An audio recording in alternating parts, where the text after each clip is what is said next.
You're watching CTOM TV. Knowledge is power. CML is a disease of the myeloid cells, Okay. and it's characterized by something called the Philadelphia chromosome. Okay. A Philadelphia chromosome was discovered in 1960, and I think CML really defines the start of precision oncology and targeted therapies. So when we first started realizing that there's a single molecular feature that causes the vast majority of this particular type of cancer. And so because of that, designing a drug that targets that molecular feature is much easier because all patients have that unique molecular feature. So then you get you get a perfect vehicle for developing a precision oncology response. So the Philadelphia chromosome occurs in 95% of patients with CML, which is pretty high. Yeah. It's called a reciprocal translocation, and it involves chromosome 22 and chromosome 9. And so what happens is these two chromosomes get stuck together, and they get stuck together at a region where you have something called the BCR, and in chromosome 9 you have the ABL gene, and BCR is a breakpoint cluster, as it's called. And so this chromosome occurs during meiosis, and you end up with this quadrivalent group of chromosomes together. That's 4 different chromosomes together. So and there's not supposed to be 4 no, together. No, it's supposed to be 2. Okay. And so you have this this Philadelphia chromosome. Okay. And so that's the main cause. And so what happens in the Philadelphia chromosome is the signaling, it's called a tyrosine kinase signaling. Okay. It causes when these two parts of these chromosomes come together, they get turned on. So they're constantly signaling, and they're constantly signaling growth factors and different processes. Okay.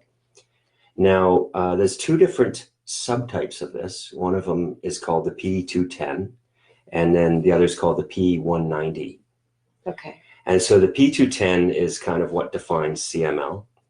It's about 501 amino acids, so it's 25% longer than the P190, and it's typically what defines CML. The P190 also happens in something called BALL, which is another type of cancer, adult BALL, not childhood BALL, and 3/4 of patients with BALL have adult BALL have of the translocations, it's mostly the P190. So when they do a test and they see the P190, they're better able to determine whether you have CML or BALL. Okay.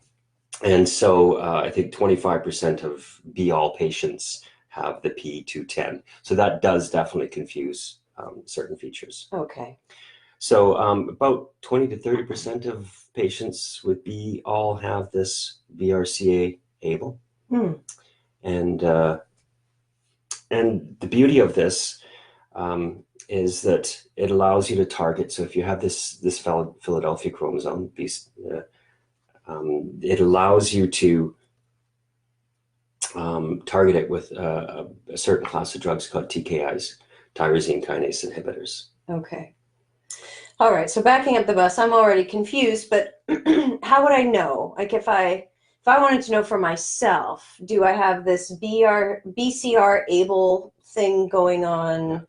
Philadelphia chromosome. Philadelphia chromosome. What am I going to be looking for? How does that show up on my reports or diagnostic information? That's all done. Okay. Since 1960, they've been doing that. Okay. All right. So that's just going to automatically happen. Yes. Okay. Well, they discovered it in 1960. They haven't actually been looking for it.